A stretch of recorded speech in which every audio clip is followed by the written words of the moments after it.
बिस्मिल्लाहिर्रहमानिर्रहीम। लाखों करोड़ों दुरूदो सलाम मोहम्मद मुस्तफ़ा सल्लल्लाहु अलैहि वसल्लम और आले मोहम्मद पर। मैं हूं उमर दराज गोंदर। 6 जजेस ने खत लिखा। उस खत लिखने के मामले के ऊपर हुआ यह कि एक तो किसी ने काजी साहब के सामने कह दिया कि वो जजेस बड़े बहादुर या हीरोज हैं, तो काजी साहब को उसके ऊपर भी गुस्सा आ गया कि आप उनको हीरोज ना कहें। फिर काजी साहब को उन्होंने घर के बड़े के तौर के ऊपर खत लिखा। काजी साहब ने उनको कहा, नहीं भाई, ये मेरे बस की बात नहीं है, आप जिनकी बात कर रहे हैं मैं नहीं कर सकता। तो उन्होंने कहा हुकूमत इनको इंसाफ दे।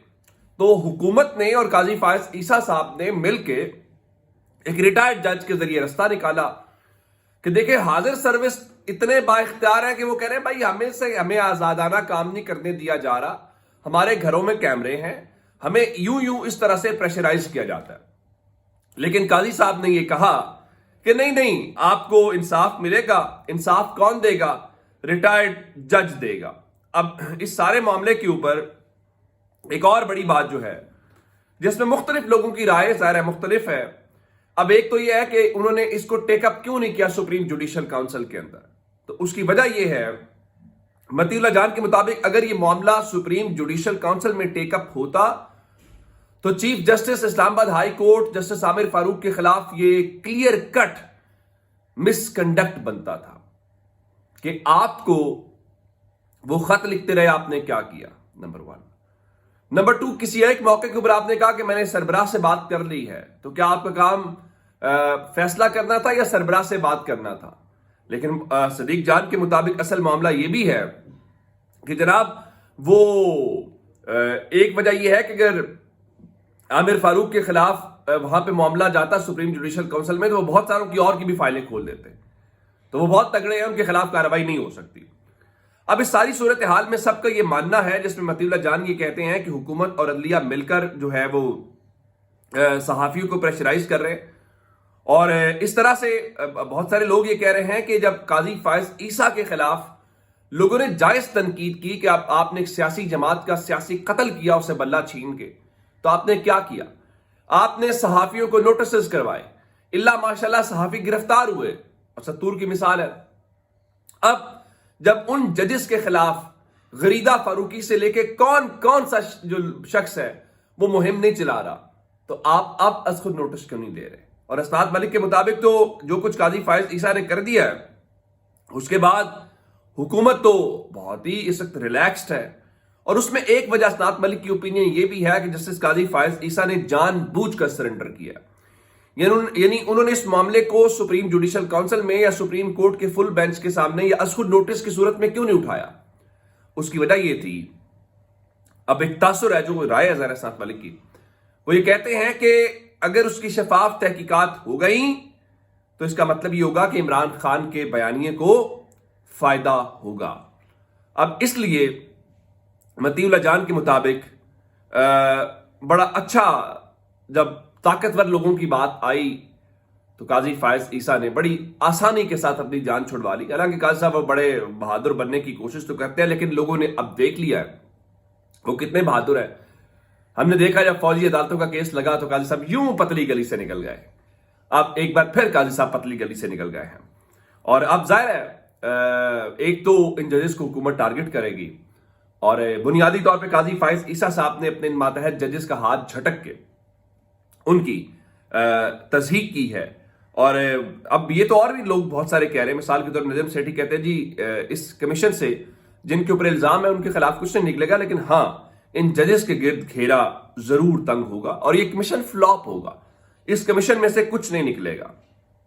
और उसकी एक वजह हाल ही में आपको याद होगा, वो कहा गया कमिश्नर रावलपिंडी लियाकत चट्ठा, उनके खिलाफ एक इंक्वायरी कमीशन बनाया गया था इलेक्शन कमीशन का, कहां गई उसकी तहकीकात? क्या वो मामला संजीदा नहीं था? क्या हुआ उसमें से? कुछ भी नहीं हुआ। ना वो कमीशन, ना कमीशन की रिपोर्ट, ना वो लियाकत चट्ठा में मिल रहे हैं। अब अगली बात की तरफ आते हैं। आपने लगा लिया जनाब उनको तसद्दुक हुसैन जिलानी को, लेकिन आपको पता है कि तसद्दुक हुसैन जिलानी साहब के अपने घर में बगावत हो गई है। अगर तसद्दुक हुसैन जिलानी साहब जो हैं उनके घर के अफराद ये मानने को तैयार नहीं हैं कि ये जो कमीशन बनाया गया है ये इंसाफ फराहम कर सकता है या ये ठीक है, तो आप बाकी चीजों का अंदाजा लगा लीजिए। यानी काजी साहब को पूरा यकीन है कि ये इंसाफ फराहम करेगा। अब एक सूरत और भी हो सकती है, वो जजेस सुप्रीम जुडिशल काउंसिल के तो पाबंद हैं, लेकिन क्या वो जजेस एक गवर्नमेंट के कमीशन के भी पाबंद हैं? क्या उसके सामने पेश होंगे? लेकिन असल मामला क्या है जिसकी मैं बात कह रहा हूं? असल बात यह है कि आज 300 से जो जायद वुकला हैं उन्होंने एक बयान जारी किया है और वो 300 जो हैं वुकला वो क्या कह रहे हैं? वो ये कहते हैं कि इस्लामाबाद हाई कोर्ट के 6 जजेस का बुनियादी इल्जाम क्या है। उनका बुनियादी इल्जाम यह है कि जो एग्जीक्यूटिव है, कि जब किसी और इदारे की बात होती है तो वो गवर्नमेंट का हिस्सा होता है, तो एग्जीक्यूटिव में काउंट होता है। तो जब एग्जीक्यूटिव के ऊपर दबाव डालने और हरासा करने का इल्जाम उन्होंने आयद किया है, तो उसी एग्जीक्यूटिव ने खुद इंक्वायरी शुरू कर दी है। यानी हुकूमत के ऊपर इल्जाम है, हुकूमत ने इंक्वायरी शुरू कर दी है और इन वुकला के मुताबिक ये इंसाफ, गैर जानिबदारी और शफाफ इंक्वायरी के उसूल के खिलाफ है। अब आप कहेंगे कि इसमें से कौन कौन लोग हैं? ये जो 300 वुकला हैं जिन्होंने पैगाम जारी किया है और उनके नाम लिखे हुए हैं, उन 300 वुकला में इस कमीशन के सरबराह जस्टिस रिटायर्ड तसद्दुक हुसैन जिलानी के साहबजादे और बेटे भी मौजूद हैं। अगर वो बयान जारी करके ये बात कर रहे हैं कि हमें ये यकीन नहीं है, अब मालूम नहीं है कि तसद्दुक हुसैन जिलानी साहब ने इस कमीशन की सरबराही क्यों ली है, जिस कमीशन की सरबराही उन्हें अपने घर से ही कोई काबिल कबूल नहीं समझता। अगली बात की तरफ चलते हैं।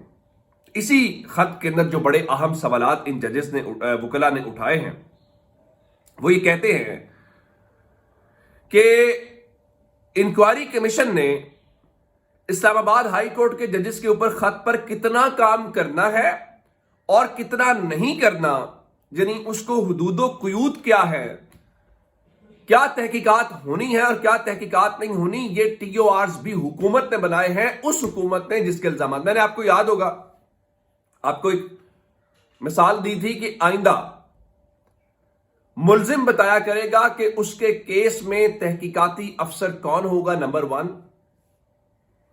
आइंदा मुल्जिम को यह हक हुआ करेगा कि वो तफ्तीशी अफसर की या इन्वेस्टिगेशन ऑफिसर को एक पूरी टाइमलाइन दे सके और उसको बताए कि आप मेरे से क्या सवाल कर सकते हैं, आप मेरे से क्या सवाल नहीं कर सकते, आप मेरे से आइंदा तफ्तीशी अफसर और तफ्तीश मुल्जिम का इस्तेहकाक हुआ करेगा। और अब इस हवाले से उन्होंने कहा कि रिपोर्ट पब्लिक होगी या नहीं होगी, यानी क्या ये इंक्वायरी कमीशन जो है वो अपनी रिपोर्ट तैयार करके खुद से पब्लिक करेगा या वो रिपोर्ट तैयार करके हुकूमत को जमा कराएगा, और ये हुकूमत की सवाबदीद होगी वो उसको पब्लिक करती या कि नहीं करती। अब इस सवाल का जवाब क्यों नहीं आ रहा? हमारे पास बहुत ज्यादा कमीशन बने, जो मैंने आपको हमीदुर रहमान कमीशन जिसपे पाकिस्तान टूट गया था उस पर भी कमीशन बना, हमने मुल्क टूटने वाले कमीशन की रिपोर्ट भी पब्लिक नहीं की, तो क्या हम इसकी रिपोर्ट पब्लिक करेंगे? अभी लियाकत चट्टा वाला मामला आपके सामने है। और फिर एक और बात है, ये फैसला भी हुकूमत ने करना है, तो जो यानी आइंदा जिसके ऊपर इल्जाम होगा वो कहेगा, अच्छा मिसाल के तौर के ऊपर हुकूमत ने तो पहले ही कह दिया ना कि आपने जो इल्जामात लगाए हैं, खत लिखा है, ये गैर मुनासिब है। हम समझ लेते हैं एक लम्हे के लिए अपनी खुशगुमानी या खुशफहमी के लिए, या समझते हैं पाकिस्तान में इंसाफ बड़ा ही वो है, तो वो कहते हैं जी जजेस बात ठीक कर रहे हैं, सबूत मौजूद है, सबकी गवाही है। तो जिनके ऊपर इल्जाम साबित होगा, क्या वो कहेंगे कि हमारी रिपोर्ट पब्लिक कर दे, लोगों को बताएं जी हमने किया? यानी ये قوم کو الو بنانے والی, بیوقوف بنانے والی بات ہے. اور بنیادی طور پہ اگر یہ کہا جائے قاضی فائز عیسیٰ صاحب نے اور شہباز شریف صاحب نے اس معاملے کو اپنے طریقے سے دبا دیا ہے تو یہ کہنا غلط نہیں ہوگا. لیکن میں پھر یہ کہنا چاہتا ہوں, یہ معاملہ دبے گا نہیں. یہ معاملہ ان تمام صاحبان کا پیچھا کرتا رہے گا اور یہ معاملہ جلسوں کا, ہر جگہوں کا وہ ہوگا. اب جب اس کمیشن کے سربراہ کا بیٹا یہ سوال اٹھائے کہ کیا یہ انکوائری کمیشن شفاف تحقیقات کر سکتا ہے, تو امید ہے قاضی صاحب بھی خود سے یہ سوال ضرور پوچھیں گے کہ یہ انہوں نے کیا کیا ہے اور کیا نہیں کیا. اب میں آپ کو ایک اور بات بتانا چاہتا ہوں خیبر پختونخوا سے متعلق. خیبر پختونخوا والے اس میں کوئی شک نہیں, بہادری میں بھی آگے ہیں, اس میں کوئی شک نہیں ہے, وہ لیڈ لے رہے ہیں فی الحال ہر معاملے میں. اور اب ایک تو آج ریلی ہے جو اس میں ظاہر وزیر اعلیٰ بھی ہوں گے, باقی بھی تحریک انصاف کی قیادت جو پشاور پریس کلب سے پشاور ہائی کورٹ تک. دوسرا, خیبر پختونخوا والوں نے کہا کہ ہمارا چیف سیکرٹری ہمیں دیا جائے. پہلے نام بھیجا, نہیں لگایا, 3 ناموں کا پینل, پھر 3 کا بھیج دیا. پھر شہباز شریف کی ملاقات ہوئی تو شہباز شریف نے کہا ہاں جی میں آپ کے مینڈیٹ کا احترام کرتا ہوں اور آپ کو یہ حق ہے کہ آپ اپنی ٹیم لگائیں. لیکن ابھی تک جو چیف سیکرٹری ہے وہ نہیں لگایا گیا. تب وزیر قانون جو آفتاب عالم ہیں انہوں نے کہا کہ اگر وفاق نے چیف سیکرٹری کو نہ ہٹایا تو ہمارے پاس دیگر آپشن موجود ہیں. اور اس کے علاوہ آپ کو یاد ہوگا میں نے آپ کو بتایا تھا کہ تحریک انصاف پشاور ہائی کورٹ سے رجوع کرنا چاہتی ہے کہ 9 مئی کے جو واقعات ہیں خیبر پختونخوا کی حد تک اس کا جو جوڈیشل تحقیقات ہیں وہ کی جائیں. اس پہ بھی مشاورت مکمل ہو گئی ہے. اپنا بہت سارا خیال رکھیے گا. خدا حافظ.